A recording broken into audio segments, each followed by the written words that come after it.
Hello, everybody, and welcome to the Client Success Showcase. Woohoo! We have a fabulous goddesses here from around the country and around the world. And so 5 of the women that you see here were my clients for the last year, and the 6th is the head coach for my Sacred Business Adventure, and more on that later. So we are going to have an opportunity to learn more about each of these women shortly, but real quickly I'd like to just introduce each of them to you so you know who you're seeing here. So first of all, on the left, we have Annie Sorrell. Yes, I got that right. So Annie, just say hi and tell us where you're from. Hi everybody, I'm from Armidale in Australia. All right, welcome. And next, we have Francie Desmond from her phone. And where are you from, Francie? I'm from Pittsburgh, Pennsylvania. Welcome. And Erin Stephanie, also coming on her phone. From Vancouver Island in British Columbia, Canada. Fantastic.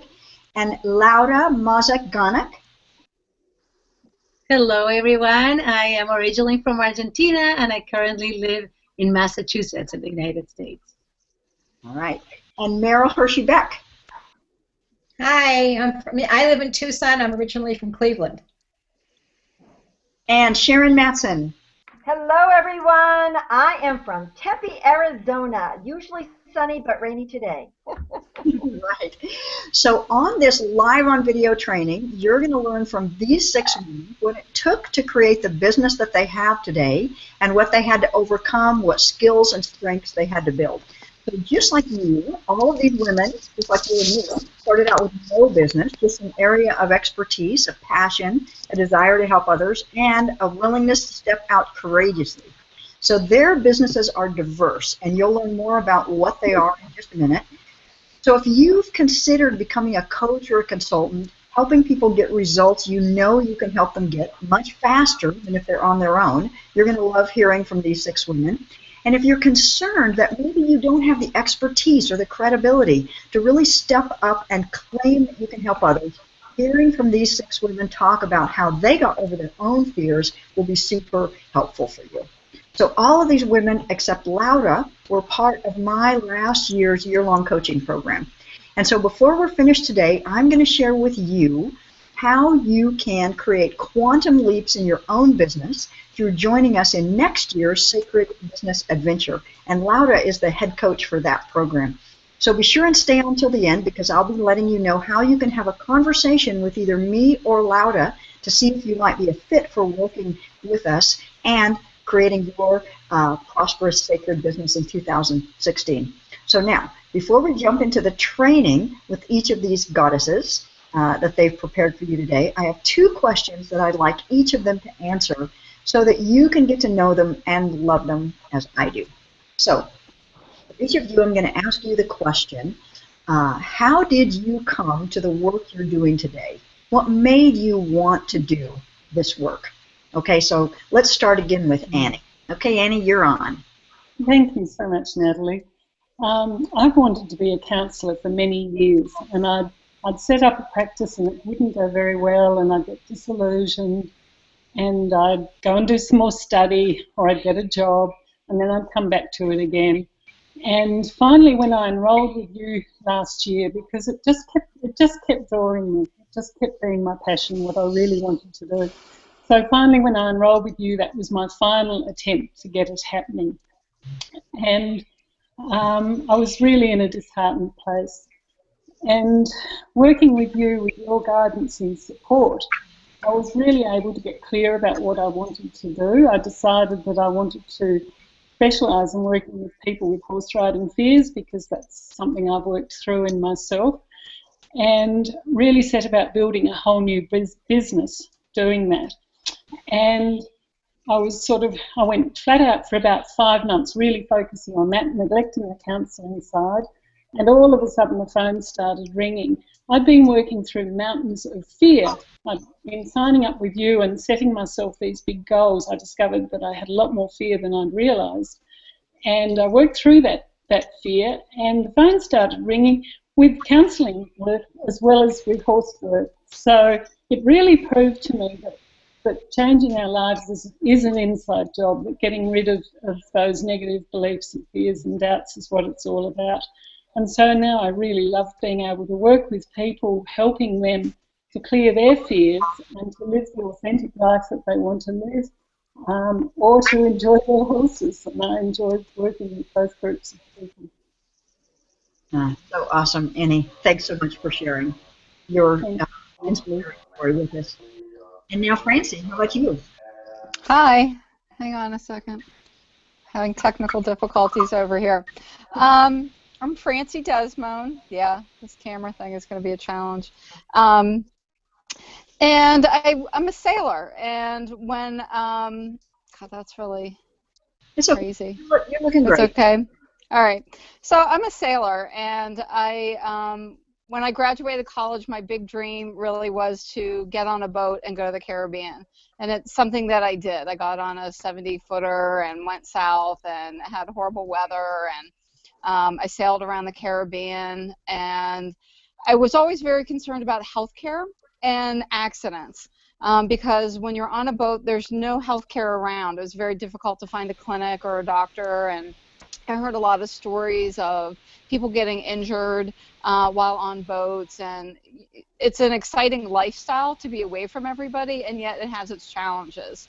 So during the course of that time that I was in my 20s, I was really curious and inspired to learn more about healthcare in general and alternative healthcare, because you need something that travels really well. And when I came back to the States, I took an EMT class, and then I went on to acupuncture school, and then studied other kinds of alternative healthcare like homeopathy, and it really is what inspired me to become an acupuncturist and a self-care coach, and to teach about natural first aid, and basically to teach people to take care of themselves. Because there's always something that happens, whether the power goes out, or there's an emergency, or you're on a trip, and so that's what prompted me to go forward. When I was a kid, I always knew I would take care of people, but not in a traditional sense like a doctor or a nurse. And I'm just really excited to, after 20 years of studying, to be in a place to give people something that they can use for themselves at home and on the road. Awesome. Thank you, Francie. That's very exciting work. Okay, Erin. Ooh, that's me. Okay, so my why is, that's a good question. Well, for me, I grew up as a sensitive kid, an extremely sensitive kid. And at that point, nobody really understood what the words highly sensitive meant. They didn't really mean anything. There was oversensitive, and you take things too personally, and so on and so forth. But nobody really understood what a highly sensitive kid was. So I kind of went through my life struggling, trying to figure out what was wrong with me, feeling like I knew that I was here for something really big. I knew that I had this passion and I had these gifts, but I was so focused on trying to stay out of the boxes that people were trying to cram me in, stay away from the labels that people were trying to put on me, that I wasn't able to actually embrace those gifts.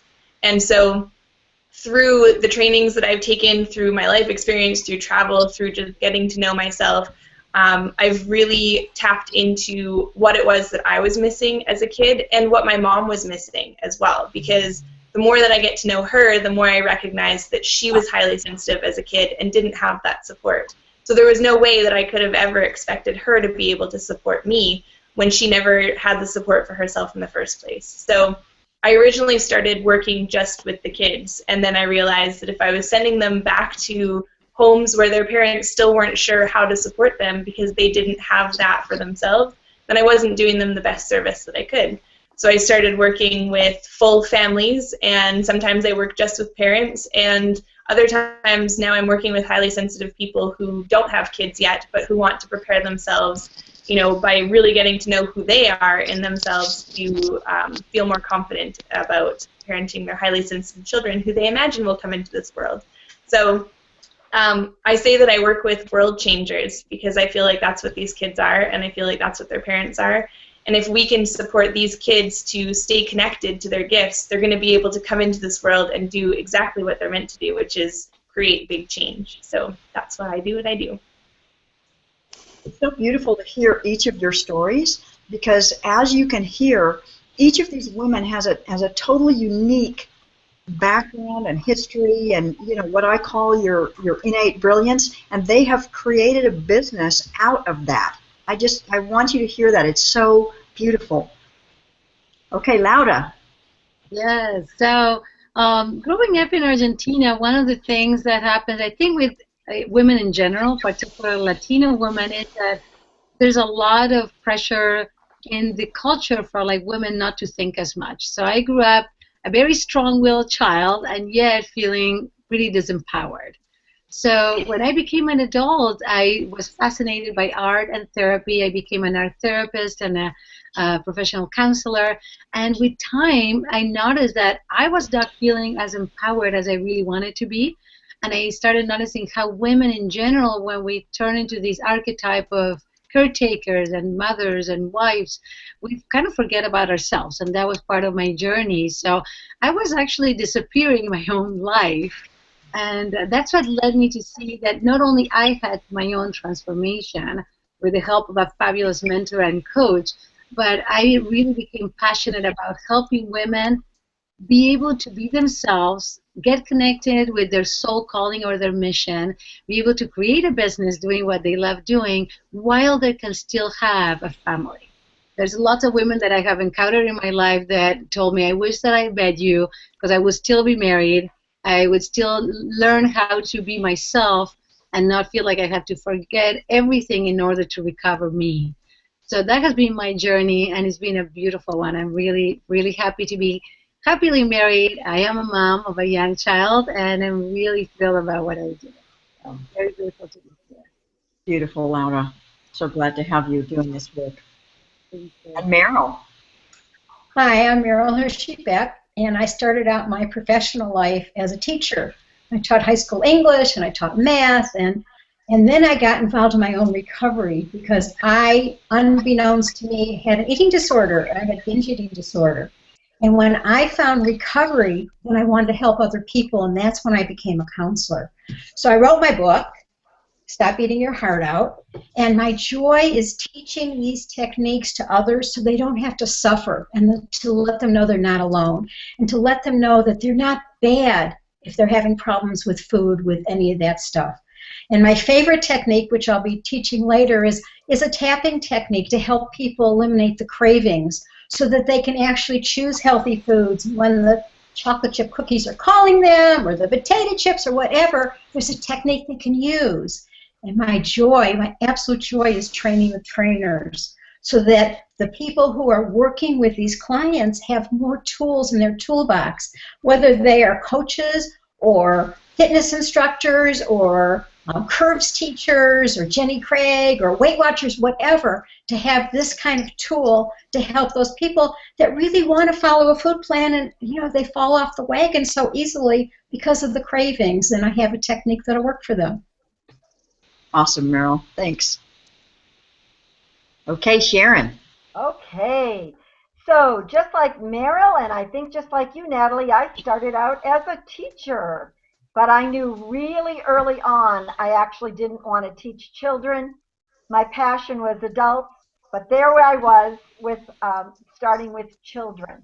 My background's been extremely diverse, and that's why now I work with diverse clients all across the board. The thing that's in common with everybody is to integrate all the different experiences that we have. So whether it's family, whether it's work, whether it's health, trying to figure out how all that works together effectively. Most of my clients see themselves as stuck. They're not quite sure how to get to the next place.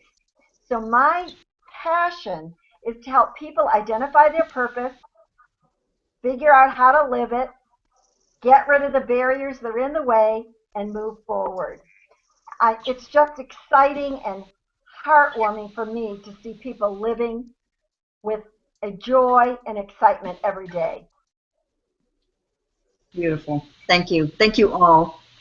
Okay, so your next question before you jump into the teaching part, I'd love to know, and I'd love to share with everyone who's watching, what was one of the biggest obstacles or blocks or fears, either inner or outer, that you had to overcome in order to create the business that you have today? So what's one of the biggest obstacles, it could be inner or could be outer, that you had to overcome to create the business that you have today? And so let's start with Annie again. Thank you, Natalie. My obstacles were primarily inner, and I think I had them all, really. Fear of putting myself out there, fear that I didn't know enough, fear that I'd get it wrong, fear of failure. Yeah, I had them all. And it's not that they're all gone, but they're not controlling my life like they used to. I feel much more free from those negative thoughts and feelings that were holding me back. So, Annie, what I didn't ask, we have to have the follow-up, too. It's like, what was the biggest block, and how did you get over it? How did you resolve that? Because that's probably the most important piece. Yeah, what's those fears? I think mindedness, really, and also the fact that I'd invested so much in the coaching program, I wasn't going to risk wasting it. I remember thinking a few times, if only it had cost a bit less, then I could just walk away and call all this a bad dream. But, I would never have been happy if I'd done that. So it was just being consistent, having a consistent daily practice, whether it was meditating or journaling or tapping or asking the seed, or clearing the fears, and keeping on reminding myself of where I was wanting to go, what I was wanting to achieve. And having enrolled in the program with you, really feeling that I had the support of yourself and of the group, that just made it so much easier, I think, to keep moving forwards. And I'm so glad I did. One of the things that I'm struck by you, Annie, is your level of awareness of the fear. Because I think for a lot of people, they might just kind of go unconscious and, like you said, want to run away, and they wouldn't even be really aware, it's fear of these specific things that's causing me to want to quit. Yeah. I think, Natalie, when I enrolled with you, I thought that I'd cleared all my fear, and so I didn't know why my practice still wasn't working. And with you encouraging me to move forwards and deciding to set up this new business, all of a sudden it was like it was all served up on the table for me to clearly see what was in the way, and that was a real gift. Yeah, it's great. Okay, Francie, how about you? A few things. One is I was never a really good student, and I didn't realize until I was in grad school for acupuncture that I was dyslexic, and that a lot of my troubles learning were related to the dyslexia and the challenges of being dyslexic. So I had this perception of not being very bright, even though that wasn't the case. And going to grad school was a challenge for me, and it took me 5 years, and it was deeply satisfying knowing that I could overcome that, something I didn't think I'd be able to. I had a successful practice for 10 years in the economy where I lived. I used to live on the resort island of Martha's Vineyard, where it was a very seasonal economy, and when the recession hit, it gutted my business, and it was a terrible blow to my confidence level that I wasn't able to figure out how to do it. So I moved, I came home to Pittsburgh, I got a job working in one of the top 10 hospitals in the country, which is an amazing thing, right, for somebody who is very insecure and highly sensitive, as Erin works with. And so I knew I wanted to have a private practice again, and I wanted to be successful. So I had set the intention to find a coach that could help me remove the inner blocks as well as get current with how business is done today. I never had a website. It was occasional print. It was word of mouth, and I wanted to reach a bigger audience. I wanted to get my message out, and I was determined to do it and figure out how to get over my blocks to get there. So I haven't had the success that Annie and Meryl and Sharon and everyone else has because I've just launched my website. So, but I have to say that the takeaway for me in working with you, Natalie, is getting that confidence and my mojo back to know that I have a good product, that I am capable, and that I'm really ready to get out of my own way. Yeah. That's great. Yeah, thanks, Francie. Okay, Erin. You're welcome. Okay, my biggest obstacle. Ooh, that's a good one. Well, I had two, I think. The first one was that I was definitely afraid of being seen, because being seen had never really meant anything good before. Being seen was, you know, you're a kid with behavior problems, you're oversensitive, you're all of these things, and so I got really used to kind of hiding away. The way that I got over that was I put on a unicorn onesie and took a video of me dancing and put it on my website. So that's out there. I think probably now I don't have a fear of being seen. I actually really love it, and it feels really good because I know who I am. And I think the thing that helped me get over that was because I also used to have this fear of, you know, I don't have enough training, or I haven't gone to school for these things, or I'm, you know, not experienced enough. And I wasn't believing in my ability to take my life experience and create something beneficial out of it until Natalie came along. And that was, you know, having those one-on-one sessions. Like, for me, it wasn't even so much that I needed the business support. I got a ton out of it, and I loved the support that I got, but it was more that I needed support working on actually believing in myself and breaking down the barriers of, you know, the walls that were holding me back from actually putting myself out there to be seen with this message that I had to share with the world. And so it got safer to be seen the deeper that we went into things, the more that we talked about what was going on, the more that we went back to where it all began, where I started to feel unsafe or not smart enough, or like I didn't have enough education. And now I know that I'm awesome at my job. And I'm not afraid to say it because it's real and it feels good, and my clients have amazing results, and I get so many rewards from being there to witness them. So I'm forever grateful for the opportunity to go deep into the scary stuff to uncover all the really brilliant things that I know are there.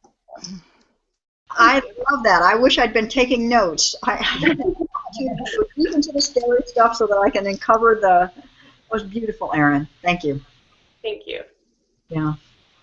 And you, Lauda? For me, I think it's so amazing because I relate so much to pretty much everything they talked about, right? I think the biggest one was hiding.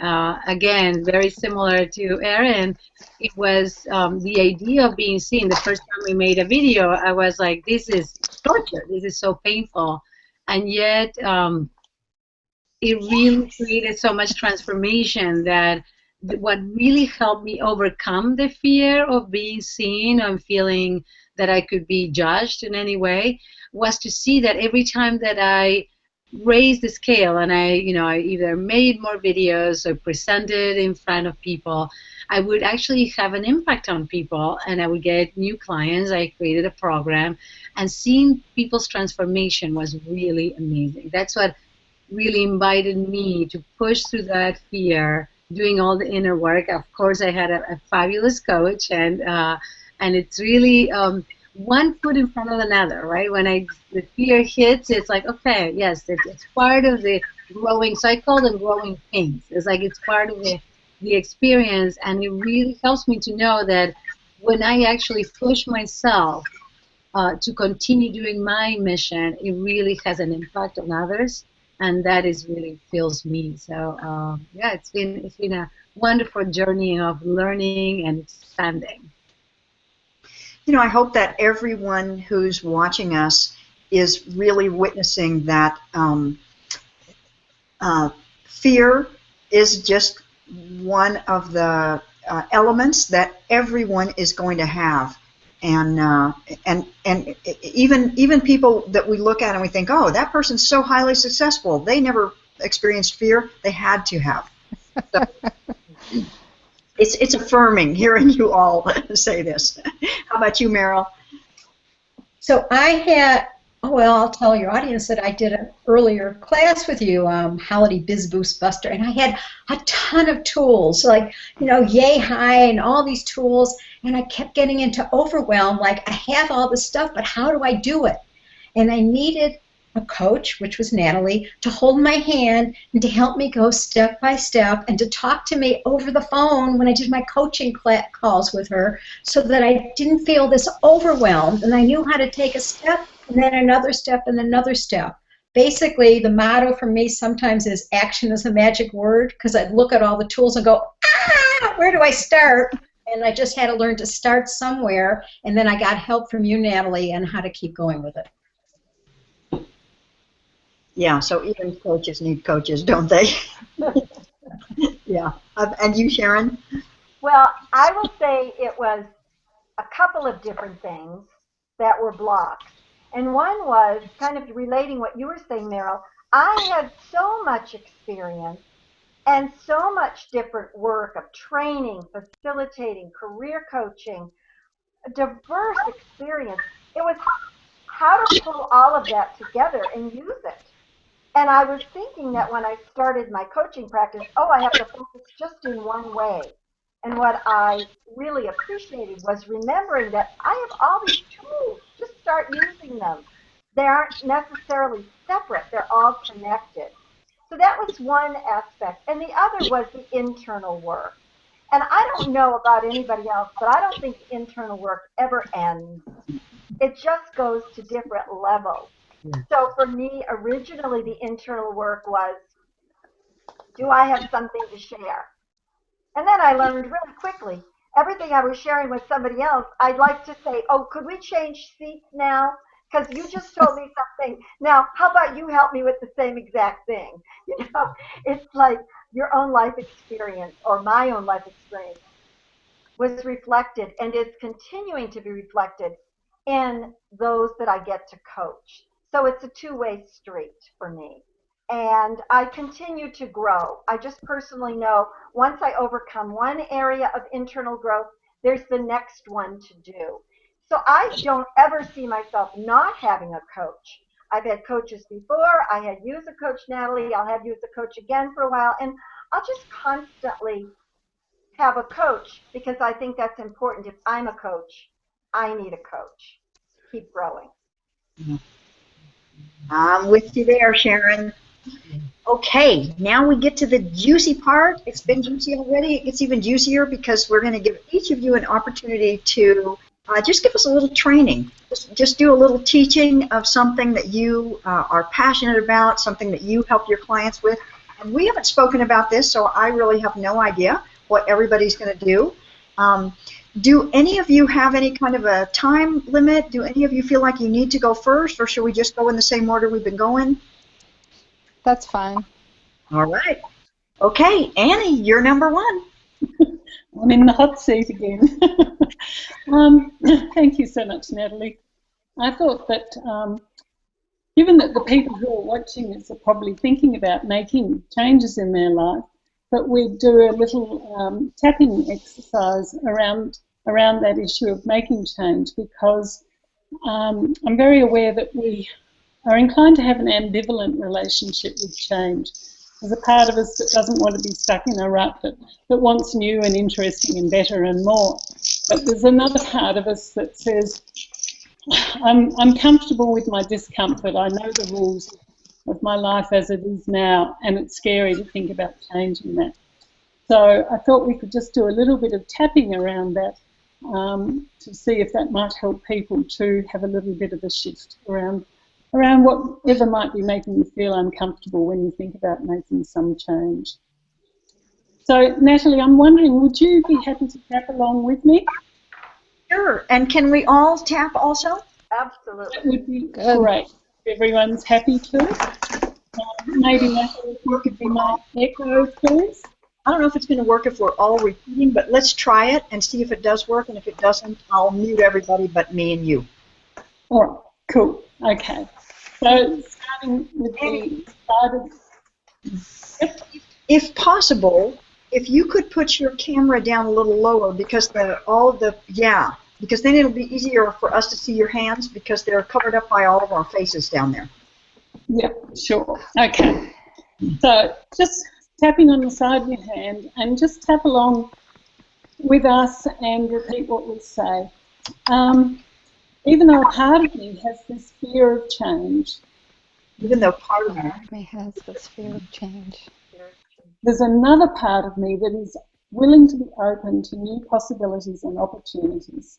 There's another There's another part of me that's willing to be open to new possibilities and opportunities. And I accept those parts. and I Accept those parts. Even though there's a part of me even that though has fear of Part of me. change, that has fear of change. there's another part of me that really wants to live a life with more meaning and purpose. there's another There's another part of me that wants to live a life with meaning and purpose. And I accept those parts.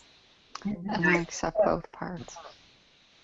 Even though there's a part of me that has this fear of change, Even though there's a part of me that has this fear of change. there's another part that really wants to set myself free. There's another part that really wants That really wants to set me free. Free to be me. free to be me. And I accept both parts. And I accept those parts. Okay, and now top of head, this fear of change This fear of Fear of change. or new possibilities and opportunities. from new Possibilities possibilities. and opportunities. Side of I, this fear of change This fear of change. or living a life with meaning and purpose. Of living a life with Meaning purpose. and purpose. This fear of change This fear of This change. fear or setting myself free to truly be me. well, so free. free to be me. Didn't catch that one. Or setting myself free, While keeping myself free. setting myself free to truly be me. Setting Letting myself free to totally be me. This fear of change. this fear of change. I wonder what it would be like I wonder what it would be like. Where are you tapping now? under the arm. Ah. Top of head. To be free of change. To be free of Free change. of change. Eyebrow. I wonder what it would be like I wonder what it What it would would be like to receive new possibilities and opportunities. to receive new possibilities and opportunities. I wonder what it would be like I wonder what it would be like to have a life filled with meaning and purpose. to have a life. Life filled with meaning and purpose. I wonder what it would be like I wonder what it would be like if I truly set myself free to be me If I chose to set myself so free to be me. and opened myself to the grace and the abundance and open my Opening myself to grace and abundance abundance of the universe.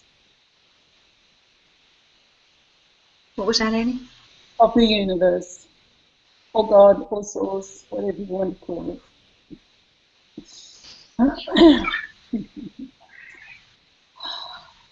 Just taking a deep breath.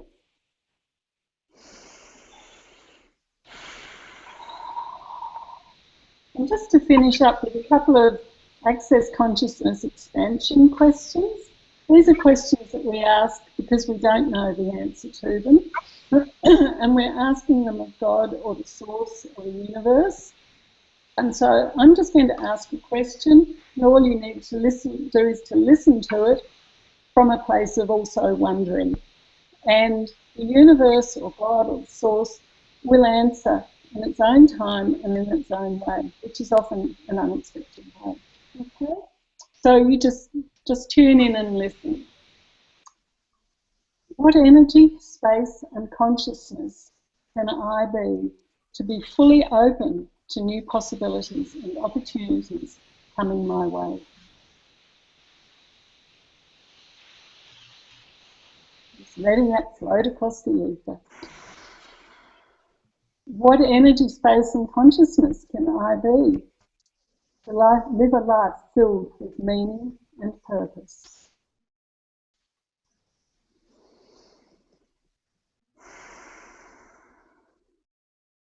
And what energy, space and consciousness can I do to truly set myself free to be me?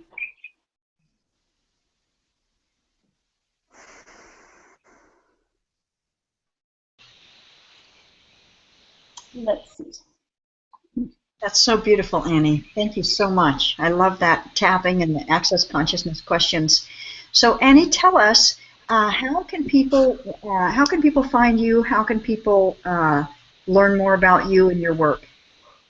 Well, thank you, Natalie, for asking. For my work with people wanting to live a more authentic life, they can go to my website, anniesorrell.com.au. So that's Annie is A-N-N-I-E, Sorrell is S-O-R, 1R, 2 E-double-L, S-O-R-E-double-L.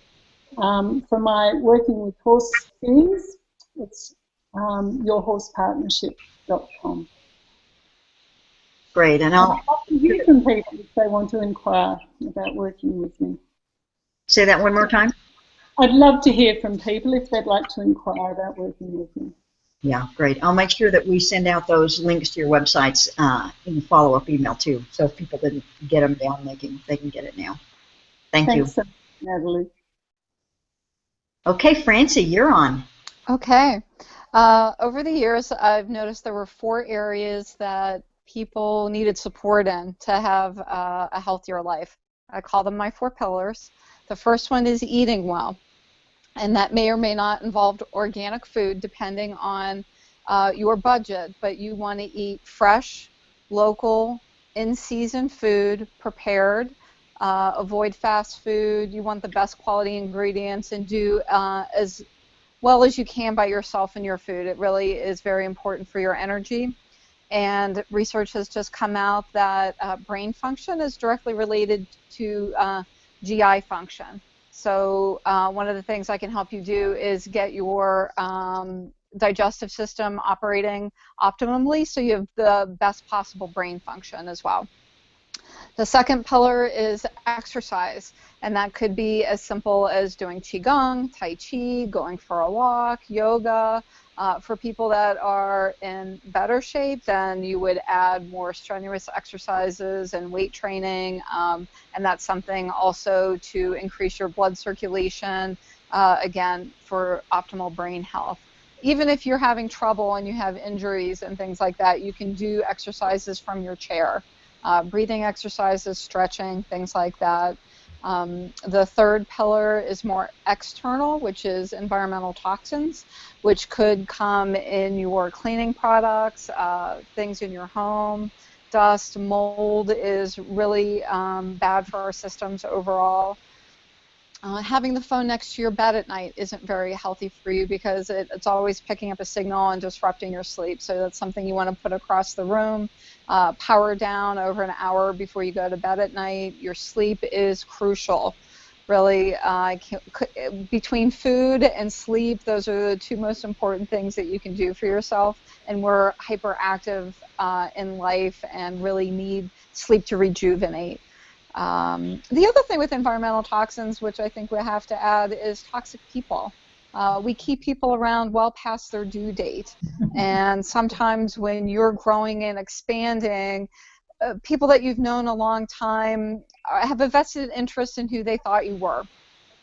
So sometimes we have to bless and thank and put aside some people who taught us lessons that now we've moved beyond. And the fourth pillar of health is community, being connected with your community, be it having solid friendships and family relationships, but also giving back to the community, doing volunteer work, getting outside. Nature is really important. Sunshine is really important. Having hobbies that are interactive, even if they're quiet. Like I go to a knitting group. I actually have a couple knitting groups. I'm going to a textile group when this is over. And having that connection with people. So some of the things as far as first aid goes, a simple one that you can almost find anywhere these days is arnica. Arnica is great for bruising and trauma. You can take it orally as a pellet, but it also comes as a cream or an ointment for bruising. Calendula is also a wonderful thing, also as a cream base. I have found it to help heal cuts and burns faster than Neosporin. So those are two little things. There are a lot of other homeopathic remedies that I find very helpful that keeps us away from more the hardcore pharmaceuticals. Even, say, for example, turmeric in a liquid or a pill form is a great anti-inflammatory and pain reducer. Even NSAIDs are difficult for your digestive system, your liver, and your kidneys. What else would I like to add to? Oh, so the points that we were just doing for tapping, for example, really come from the acupressure points. So this, I think the most important one really is this one right here. This is called large intestine 4, and this is for pain. This is for pain anywhere in the body. It's good for headaches, sinus infections, women wanting to get into labor. This is the one contraindicated point. I actually work in a hospital and fertility clinic, but I treat women straight up through delivery. And if you're 2 weeks out from your due date, you can massage this deeply. Otherwise, headaches, sinus infections, things like that. This is cold season in the States, so we'll do a couple points that we kind of already went over. So if you go underneath the brow of your head into this point right here, and just on these inner points, these are really good for sinus infections, just postnasal drip, things like that. Also, these points on either side of the nose will help clear the sinuses. And over here, this is stomach channel as well. So, and these are some points in the lung right here if you are prone to asthma, allergies, coughs, colds, bronchitis, things like that show up this time of year. Let's see what else. I don't know if you can see. You have to pardon me, I'm on my phone, so I'm having technical difficulties today, so I'll just go this way. So the outer side of your elbow right here is large intestine channel. That's also a really good point for immunity this time of year. And you could go down the arm, since we're on the arm. So here's your, can we do this? Your wrist. Boom. Okay, right here. So 2 fingers up from your wrist crease on the inside of your wrist is the point for nausea, vomiting. It's good for like digestive troubles, whether you're pregnant or not, so like that. And over here is the heart point. So this is also very good for helping you to sleep at night, these 2 points. This one particularly, if you go right off the bone, and you can wrap your finger around it right there, that'll also help you sleep at night. Another good point for sleeping is, let's see, we do this way. So here's your sternocleidomastoid muscle. And if you put a finger on either side and just massage along this ridge of bone, is also a good sleep area. And if you have trouble shutting your brain down at night, which a lot of us do, you just start from the inside and work your way out. Like that. And that's also a calmer. Does it make that wrinkle go away between my eyes? Well, see, now that comes from stress, right? And, you know, I'm talking a lot about stress reduction. We all are. That's what tapping is. That's what eating well is, getting a good night's sleep. These things are really crucial. So a lot of us are entrepreneurs and really want to shine in our businesses. And so back to having good brain function, you want to maintain your blood sugar and eat well, you know, reduce your sweet intake. Stick mostly to fruit. You want protein early and often during the course of the day so that your brain is constantly getting fed. It's the organ that requires the most amount of oxygen, which is something that we don't think about. So if your fingers and toes have a tendency to be cold, your circulation's poor. So eat regular, eat often, eat good quality food, and it'll fire up your brain. And you could always do a little more over your brain to stimulate it and get your brain fired up, because we all need a solid noggin to shine in the world, right?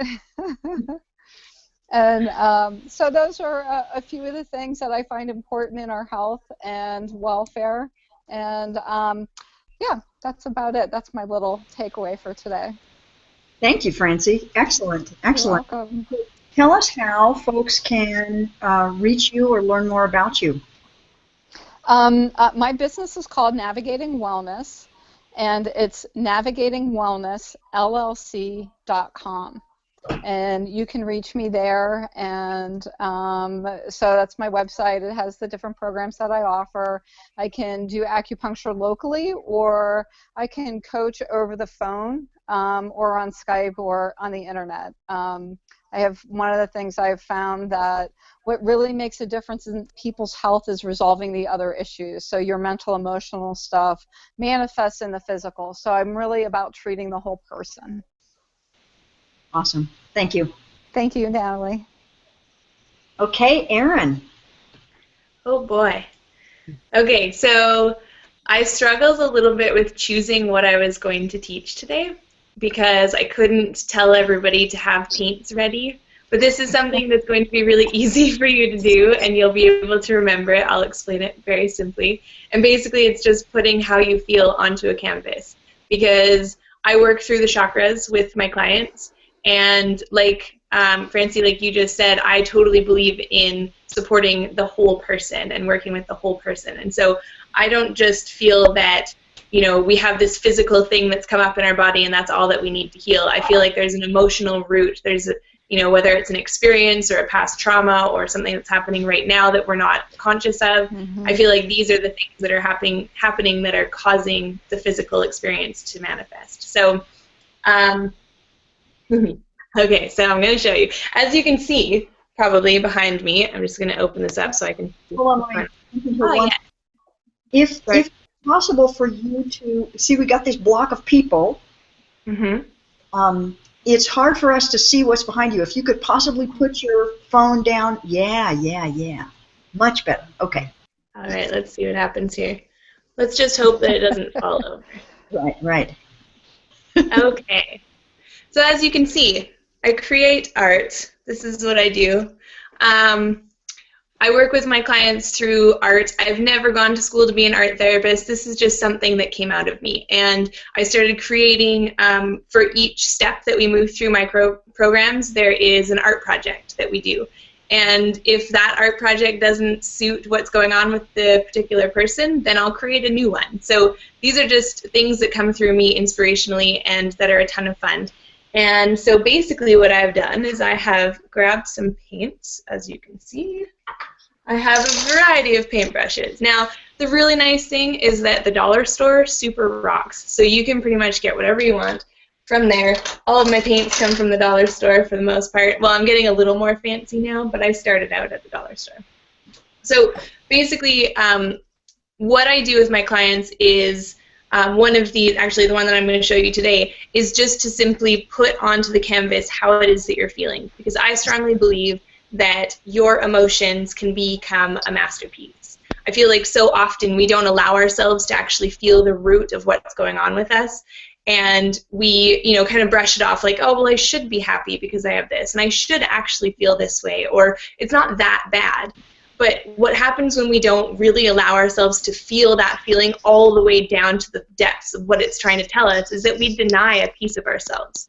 We deny a part of ourselves that's trying to come up to really be heard and be felt and be experienced, because behind that there's an indicator of how it is that we're feeling, where we're not in alignment with our lives, something that we need to shift and change. And if we don't listen to it, then it becomes a story, and we hold on to that story, and the next time that something else comes up, we get triggered, and that brings up that story into the current story, and so on and so forth. So my goal here is basically just to take this paint and say to you, well, today, let's see if you can see this. Today I was feeling a little bit nervous because I was going to get on this call. And who knows how many people are actually going to be on this call. So I started to feel this anxiety inside of myself. And so while you're doing this, you just kind of talk to yourself, whether you do it out loud or you just think about what's going on. but you just get really honest. Like, holy smokes, I'm going to be painting, and who knows what's going to come out of me, like this so far. And there's going to be all these people who are witnessing this. So when I get a little bit deeper into that, I notice that it's because there's parts of me that might feel scared to be seen, like we talked about before. There's a possibility that being seen might not actually be that safe. And if it's not safe, then why am I doing it? Well, I'm doing it because it fills me up. It makes me feel like I'm offering something to the world. There's something inside of me that wants to be heard, and me putting it out there like this is sharing my gift with the world. Now, you might look at your painting and go, this doesn't really look like anything just yet. But if you keep working on it, and I don't know if I have time to finish the entire thing because I need to make sure that there's time for everybody else. But if you keep working on it and you really listen to yourself and you say, you know, this feels good. It feels good to put myself out into the world. It feels good to share my gifts. It feels good to listen to what it is that my body is trying to tell me and what my emotions are trying to tell me. Then eventually you are going to create a masterpiece of sorts. I will keep working on this one, but I'm going to show you one day, and you're going to get paint all over yourself. It just happens. This is one of my works that took me about 5 minutes, and I was having a really bad day. And I came home and I just went like this. This is not okay. I'm having a bad day. I need to get it out. And it all just happened like this. And I realized through this, actually, I call this birds of a feather because it kind of looks like a wing. And it was actually something that I was experiencing that was going on with somebody in my life where I was thinking, I don't understand how they can be like that. This doesn't make any sense. And what it came down to was that we had so many similarities, and it was triggering all those parts of myself where I hadn't actually accepted that I was really birds of a feather with this person. And it took painting this and just allowing those emotions to be felt, allowing myself to really feel them to the depth of, you know, everything that they were trying to tell me, everything that they were bringing up, and just to accept that they were there. And then this was created, and it all made sense. So a lot of the projects that I'll send my clients have specific outlines, but I always say to them, create whatever feels good to you. You know, if this doesn't feel good to you, then make something else out of it, or do it the way that it feels good to you. But as long as you are really listening to yourself and listening to your emotions, you'll gain so much more out of it. So that is my giveaway for today, or my experience for you all. I love it. I totally love it. You inspired me to do more painting. Are you using acrylics, Erin? Yes, I am. Although I did just get watercolors, so, and I might have gotten an easel, so things are getting kind of exciting. Tell us one more time the painting that you just made. Oh, yes. Oh, that I just made, like just now. Mm-hmm. So far. Fabulous. Okay, so go ahead. Beautiful. Thank you. Yeah, tell us how folks can get a hold of you. How can they learn more about you and witness your work? Yeah. Great question. Thank you for asking. I love that you're sharing all of that. I feel so grateful for that. How you can get a hold of me is www.erinstephanie.com. Super simple and easy. So spell Erin for us. E-R-I-N, and Stephanie is S-T-E-P-H-A-N-I-E, erinstephanie.com. Awesome. That was really fun, Erin. Thank you so much. Thank you. Laura. Hello. So what I would like to share with you today is a little bit of a piece that I have learned of how we all are unique and at the same time we have similarities. So I studied with somebody that is fabulous, whose name is Rhys Thomas, and I call this method the soul profiles. He has different names for it, but I love it because I find out that we all have, this is not something that is a personality type or anything like that, but something that we actually are born with. and it depends, and it actually is who we are, and it has a lot to do with what our purpose is in these climates, in these times. So I have noticed the way that it has helped me enormously in a personal way with my clients. Can you hear me? Because I'm getting some. You good? Okay, great. Yeah. Is that when I identify who I'm working with, then I understand what their strengths are, what happens when they go into defense or when they feel stressed, and how they can get out of this space. So I'm going to share a little bit about what all the 5 profiles are. We all have a primary one and a secondary. And as I'm talking, I'm just going to talk as I know that. How much time actually do I have, Natalie? Like 5 minutes? Okay. I couldn't hear. Okay, so we have 7 minutes. I had muted myself. Yeah, that's totally fine. So we have 5 profiles, and I'm going to talk about the ones that have through the most energy, and that's why their purpose in this world is to actually really share a lot, and they are born with more energy. So the first one is a charismatic leader, and the charismatic leader tends to be highly willful. So as a child, it's very common that they're not easy children. Is the child that has the tantrum that is the biggest, and often there's a lot of messaging that it's not okay to be so big and so bold and so strong, and that's what we tend to hide. Yes, then I am one of those, and that's why it's risky to feel like if we exposed or we are on the visible, then we can be judged or punished, and that comes from early on. And the dark side or the stress side and defense of the charismatic leader is actually the enforcer, because there's that power, right? We are born to lead and to inspire with charisma and with good from our hearts. And when that doesn't happen, some people that we know, if you can think in your lives, who are the people that they are not doing it through inspiration, but they turn into this side where they become tyrants, really, in one way or another. And that's a whole other aspect I would love. I know that in the training we're gonna cover a lot more of these. The second profile that we have that is also really big. So Laura, I wonder if I could ask you, are there any other charismatic leaders in the group here? Do you happen to know? You want to name them? Yeah. Oh, absolutely. Oh, absolutely. So Erin is the charismatic leader. And Francie. And Meryl. Meryl, I don't know if Meryl is primary or secondary. That's the piece that I'm not positive about. It might be primary. Yeah, I think mine's secondary. What's that? I think mine's secondary. I was not a willful, always a good little kid. Yes. Okay, so it's very like, one of the pieces that happens sometimes for charismatic leaders is that we are, can you hear me okay? Yeah, okay, because I'm having some echo.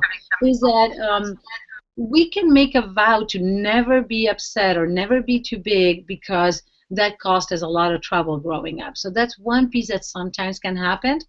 And we say, I'm never going to, the charismatic leader can have a lot of frustration that raises up to really big anger. But if we got a lot of programming or, feedback that it was not okay, we can make a vow, I'm going to become invisible and I'm not going to be angry ever.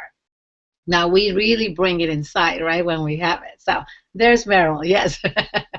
So the second one, which we have a couple here as well, is the knowledgeable achiever, and is those people that they tend to be fabulous teachers. They love learning. And they're the people that are always learning something, either through books or through trainings. They're the person that is like a certificate. It's like they're there. Like, okay, what is the next thing that I can learn? They love really feeling like masters, and they almost feel like they're never going to get there. There's always something, almost a little bit like the carrot and the little donkey, that it's always going after something else. They're never going to arrive. And but at the same time, they have an amazing brilliance and ability to teach what they have learned. In the dark side, because they are so knowledgeable and they have figured out what works best for them, they can go a little bit of rule keeper. So a lot of teachers can be, like Sharon has a strong part of these, and Natalie, right? Like teachers are like, no, you know what's right, so the rules are very important. And so the dark side, that's what happens. And I'm gonna move on to the third kind, which is the team player. The team player, as women, we are trained to be team players. The problem is that if we are not a team player, it's almost gonna feel like we're like trying to like crawl out of our skin. But the person that is born to be a team player is the best friend that you have. It's always very interested, remembers your events more than you do sometimes. They're very connected, and what makes them be really happy, and it fulfills their purpose, is to actually make others happy, know that everybody is happy.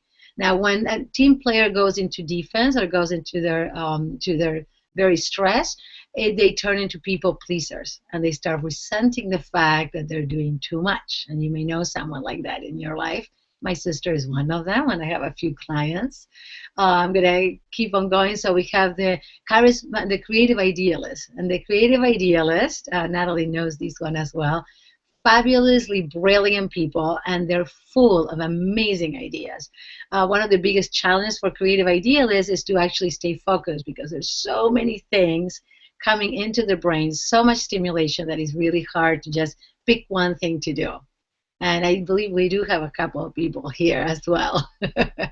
So Natalie's one of them. I don't know if Sharon, you have because there's also a way of being, but it's also a body type that portrays a creative idealist has a very hard time feeling very grounded, because there's so much going on in their heads. There's so much going on. And when they're under stress, they turn to be into thinkers. And it's almost like my husband is one of these. It feels like they need to have it's almost like a helium balloon, and you have to hold on, because otherwise they turn into space cadets. They're just gone. Right? The energy is over here. And the last one I'd like to mention is the emotional intelligence specialist, which makes very sensitive children. And I was one of those. Strong-willed and sensitive, tough combination.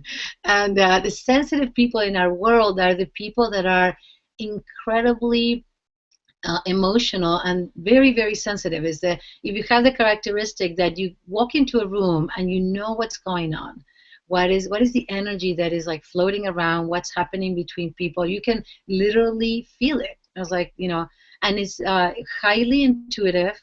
We experience emotions really, really intensely, both ways. And because we experience so intensely, this is my secondary, what happens is that, and actually Meryl was talking about these, when we experience emotions so intensely, we can get overwhelmed. And when we get overwhelmed by life is so much, what happens is we turn into this poor me, like life is too much for me and I just want to get off. So that's a little bit of it in brief. I know there's a lot more and all the combinations and so on, but it's fascinating. And I just want to conclude by saying that it has been amazing for me, both in my personal life and in my business. When I find out who somebody is, they need very different type of coaching, because I know what's going to actually bring out the best in each person and what is going to actually fulfill their purpose. So thank you so much for this time, and I'm so grateful to be doing this work. Well, thank you, Laura. Now, I just love hearing you teach about the soul profiles. Is that what you call them? Yeah, you're so knowledgeable about it and make it seem so simple. So thank you. And how can people learn more about you and your work? My website is soulfulempoweredwomen.com. Soulful Empowered ED Women. Empowered, yes, already empowered. Yes. Wow. That's great. Thank you very much. Thank you. Okay, Meryl. Well, I was trained in EFT tapping in 1997, and my clients loved it, but they wanted the spiritual piece. And they also wanted a script. Consequently, what I came up with is something called source tapping, and we'll do it real quickly. And I want to let the viewers know that I will give them the website where they can get the script. They don't have to worry about knowing it. All we want to do is follow along now. And I do it with my clients, and I do it with the people I work with either for cravings or for the emotions that lead them to eat something that they didn't really want to, the overeating. So we do it for both. And I think because Annie just did one for emotions, well, let's do one for cravings. And so what I'm going to ask everybody to do is to think of something that you really can't eat just one of, something you might be craving, whether it's sweets or potato chips or cookies or cigarette even, something that you're craving. And then in your own mind, how intense is the craving if 0 is none and 10 is high? You might want to write it down because we sometimes forget, just so you have a little reference for yourself. And then I'm going to use the word source. For you, if you want to change it in your own mind to God, universe, even higher self, it'll work. And I'm going to not exactly explain all the points. We're just going to do them, and then when you get the script for yourself, you can get that. Laura, how come I look and I see Laura on here? Am I actually being seen? You are. This is what happens. You don't see yourself in the big screen, but you are. So don't worry. Thank you. So if you just close your eyes for a moment, think about something that you might be craving. You're not going to tell us.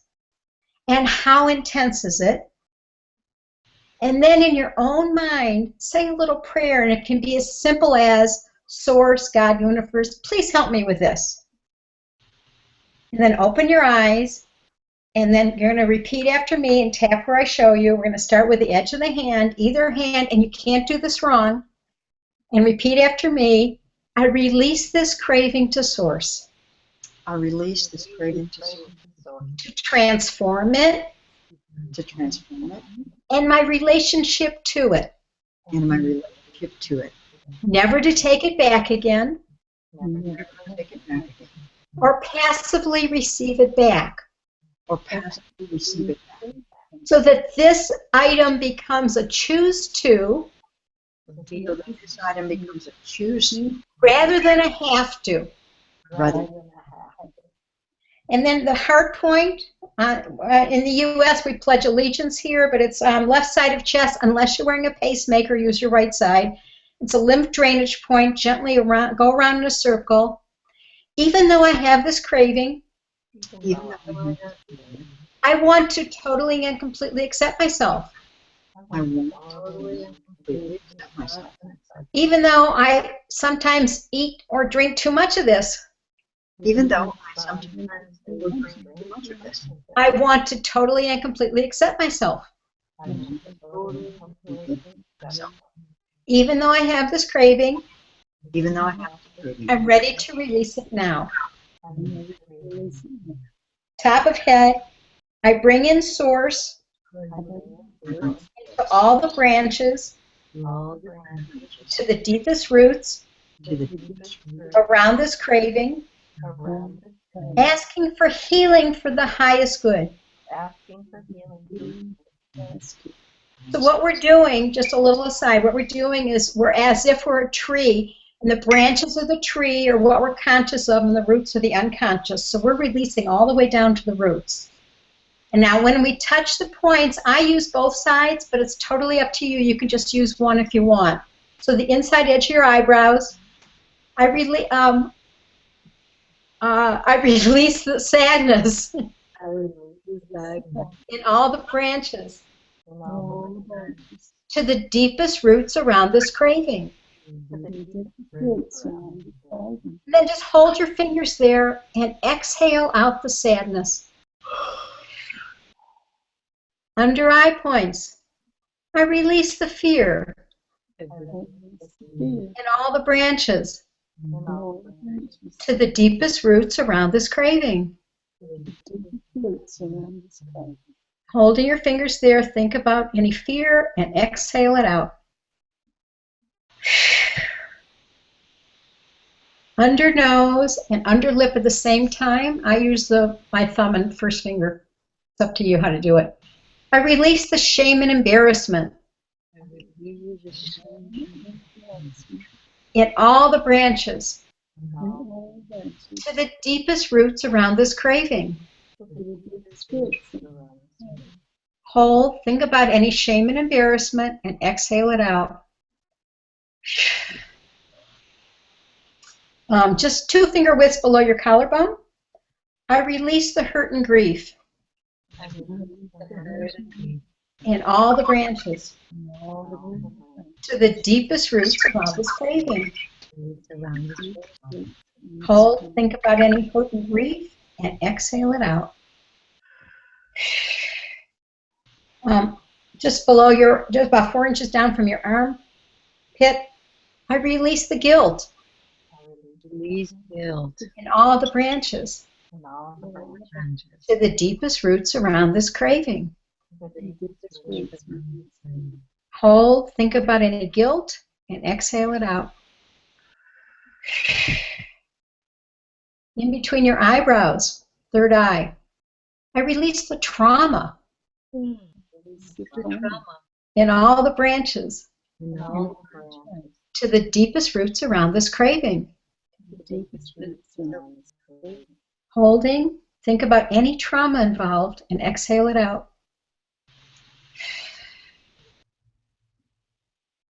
Inside of your wrists together, I release the pain. I release the pain In all the branches to the deepest roots around this craving. Think about any of the pain and exhale it out. The yawns are good. You're releasing energy. Inside edge of your little finger, either hand, I release the anger in all the branches to the deepest roots around this craving. Exhale out any anger. And then the pointer finger, I release all the energy invested in this craving so I can use the energy for my own well-being. I totally and completely want to forgive myself for forgetting I'm doing the best I can. I totally and completely forgive myself for having this craving and eating or drinking more than I need to. And I ask Source to release this craving now. And then take a breath. And since we just got rid of all these things, all these feelings, then we have all this empty space. Since nature abhors a vacuum, we're going to fill it. We're going to fill it with joy. So just starting at the top of your head, and we're doing this really quickly, so I know we don't have a lot of time. I bring in joy into all the branches, to the deepest roots around this issue. And then inside edge of your eyebrows, I bring in this feeling of joy. Holding your fingers still, we're going to do a pleasure breath. So when you breathe in, you breathe in through your belly. When you exhale, you're going to smile and do it with a sound ha. Ha. Under your eye, bringing in feelings of joy. Another breath. Under nose and under lip, bringing in feelings of joy. And a breath. Just below collarbone, feeling joy. And a breath. Underarm, feeling joy. And a breath. I'm feeling a lot of joy. Again, between eyebrow, feeling joy. And a breath. Inside of wrist, feeling so much joy. One more breath. Inside of little finger, feeling so much joy. Breath. And then pointer finger, I'm feeling joy, and do the breath. And if you think about whatever it was you were craving in your own mind, what is the craving now? 99% of the time it's gone down, and if it hasn't, then I usually ask the person what's going on and we work through it more. But this is a way to release cravings, and it's a way to release whatever's bothering you that might lead you to food or just might lead you feeling down. And you can get the script for yourself by going to sourcetapping.com. Thank you, Meryl. That was fantastic. It was so funny because as everybody was feeling better, there was all these yawns going on. So. I did it once in a group, and the whole front row started to giggle. Yeah, that's great. One other thing, Natalie, if people want a copy of my free roadmap to stop emotional eating, that's at StopEatingYourHeartOut.com. Okay, great. Thank you. That was fabulous, Meryl. Thank you so much. Okay, Sharon, you're up. Okay, great. Well, what I'm going to assist us to do is what I call recognize and release. So I'm going to invite us to all think of something. It doesn't have to be huge, but something that when we think about it, we get a little bit upset, nervous, anxious. I was thinking of an event for me recently. Somebody banged the back of my car in the parking lot at the mall. I still have a few little feelings about that. So think about something, first of all, that has a little bit of a charge for you. And we'll just take something more current, more recent for this. This can be used for old things or new things, but let's just take something current. And let me invite everybody to just take a minute, or not even a minute, a couple of seconds, and think of something that you'd like to release. And for yourself now, identify at least one key emotion. We're just going to release one aspect. There may be more, but just one emotion that might be challenging you right now around that event. So, just by a nod, can everybody think of one emotion around their event? Okay, perfect. Okay, next step is you may want to write this down just so that you see that there's a shift. How intense that emotion is for you.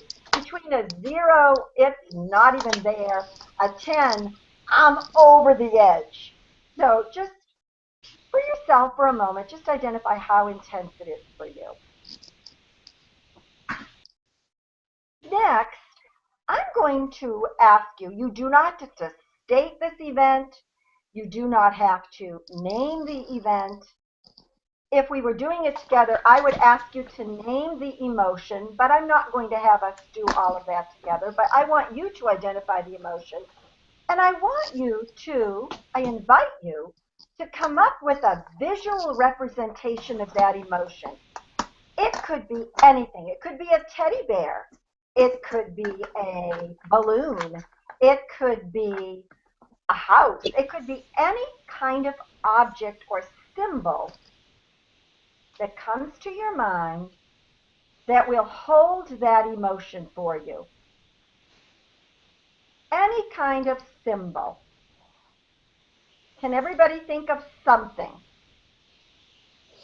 Okay, just a symbol. It doesn't matter what it is, any symbol. In just a moment, I'm going to ask you to close your eyes, but let me tell you what we're going to do. We're going to imagine that that symbol is holding the emotion that you identified.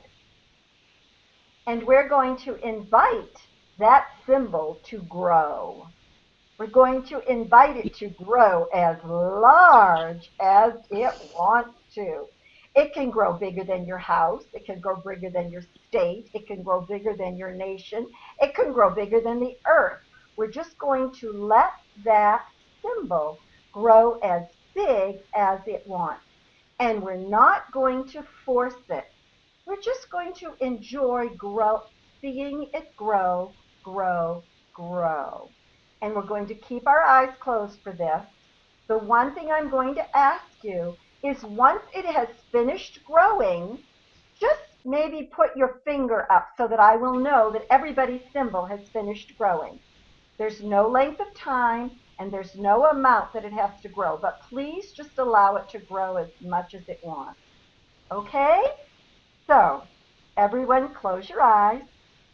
Imagine that your symbol holds the emotion of this feeling that you have about the event and just allow it to start growing.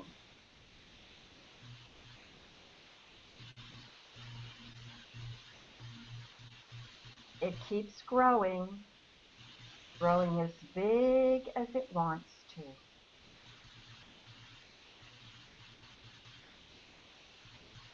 Don't force it. When it has finished growing, just put your finger up so I'll know that it's done.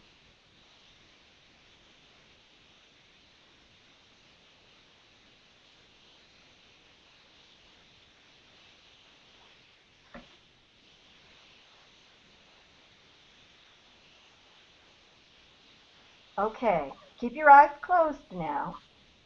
And now, as big as it is, we're going to invite it to grow smaller and smaller and smaller until it disappears. When it's done, raise your finger. But if it doesn't disappear, I'm going to give you as much time as it needs. Don't rush it. If it doesn't disappear, then we'll do something else.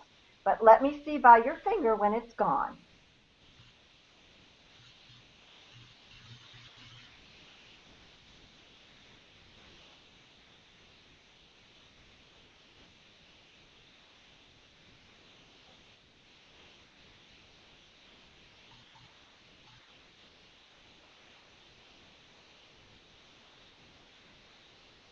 Okay, I see most fingers. If it's gone, open your eyes. Erin, did yours disappear or not? Mine keeps disappearing and then showing up again. Oh, very good. I'm excited to hear that. If that happens, here's what I want to invite you to do. We'll do this just briefly. We aren't going to have as much time. I would probably have you do the whole thing over again. But just for now, for you, Erin, I'm going to invite you to close your eyes again and let it grow again, that as much as it wants to. Okay? Let it grow, grow, grow, grow, grow. Okay. And since I can't see your picture right now, just tell me when it's finished growing. Okay, it's finished. All right, do the same thing again with your eyes closed. Allow it to get small, small, small until it disappears. Oh yeah, there it goes. Okay. Okay. So let me ask everyone now to focus back in on the original emotion and see if you see any shift. Go back to your number and see if it has shifted down. And give me a nod if it has.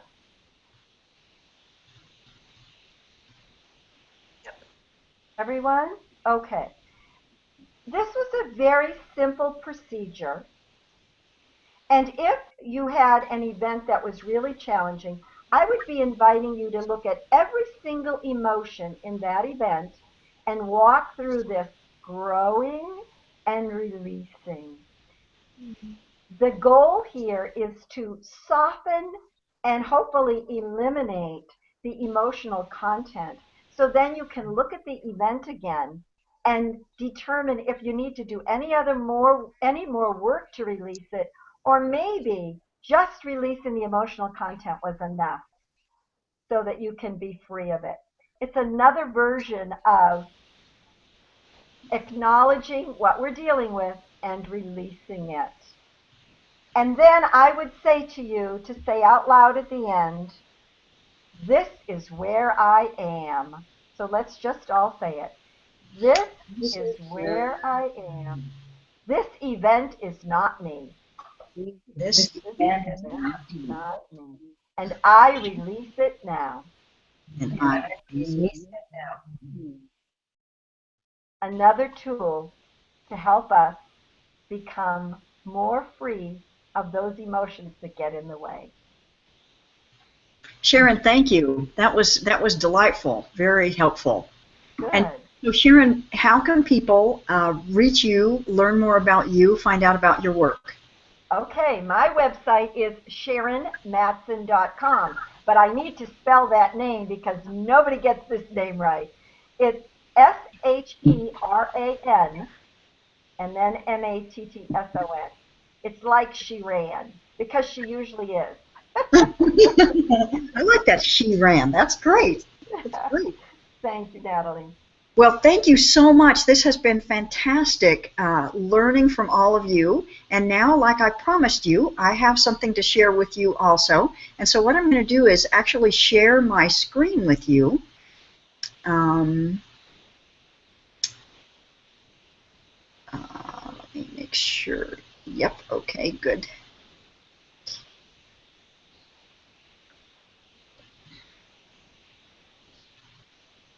Okay, so can you now see something says imagine this scenario? Yes. Okay, cool. Yes. All right, so imagine this scenario. You walk into a room and a stranger comes up to you beaming and says to you, I know you from the internet. So what if you were recognized as a trusted authority in your field? Imagine this scenario. You get an email from someone saying they've heard you're the best at what you do, and they ask to work with you. And you get these kind of emails every week. What if you were suddenly in great demand no matter what you charge? Wouldn't that feel pretty good? Sound far-fetched? Well, I used to think so too, until these things happened to me. And it's happening more and more for my clients as well. So 6 years ago, I sold everything and sold this house that you're seeing here and left the country. When I landed in the Philippines, I started making videos because I knew that making videos was going to be a very valuable way to help me be seen as a trusted authority. So that's one of the very first ones that I made in the Philippines. I then went to Thailand, and again, I focused on making videos because I knew that making videos could be a key to being seen as a trusted authority. And just last year, I began my first year-long coaching program, and you are meeting a number of the women who were in that program here today, and this is one of our retreats in Sedona, Arizona. And so I went from selling my home, not really knowing what I was going to do, leaving the country to start a business that I wasn't sure how it was going to make me a living, to stepping out to become a trusted authority, to basically a $160,000 payday with my first year-long group coaching program. So I want to just briefly cover the 5 keys to creating a prosperous business that changes lives, including yours, that I used to create that success. So key number 1 is to plan for prosperity. What I mean here is to create a prosperity blueprint where you look at what do I want to do, what programs and products do I want to create, how much money do I want to charge for them, so that you know where you're going in your business, so that you can actually relax and follow a step-by-step plan to get there. Key number 2 is to create programs that deliver big results. And this allows you to witness firsthand the transformative power of your work. And this is different from charging by the hour and enrolling people in one session or, say, 1 or 2 or 3 sessions. This is creating a much bigger, truly transformational program. And when you do that, you can stop undercharging and under-earning and create the security and the freedom that a steady income gives you. More money, more freedom, more security is the result. So key number 3 is to learn the art of what I call sacred selling. This is where you hold a conversation with someone and learn about them and their dreams and share with them the possibility of working with you. This gives you the confidence. Learning sacred selling gives you the confidence that no matter what niche you're in or program you offer, you know that you can make a living. Once you know sacred selling, you can actually change niches or change, professions overnight, and you can still know how to confidently sell what it is that you are offering. And feel relaxed in that selling conversation, knowing that your primary purpose is to help people, which feels so good. One of my mentors calls this skill the mother skill, and I absolutely agree. So key number 4 is to become a trusted authority, which I hinted at with the videos that I made in the Philippines and in Thailand. When people see you as an expert and come to you full of admiration, that's one of the results of being a trusted authority. And then your conversations about selling are not even really about selling anymore. They're more just about logistics. Your new client asks, when do we start? Can I give you my credit card now? Because there's no convincing at all that has to happen. Key number 5 I call leverage your love. This is enabling you to sell products online so you can, the phrase that we all know, make money while you sleep. Is this something that you'd like to do?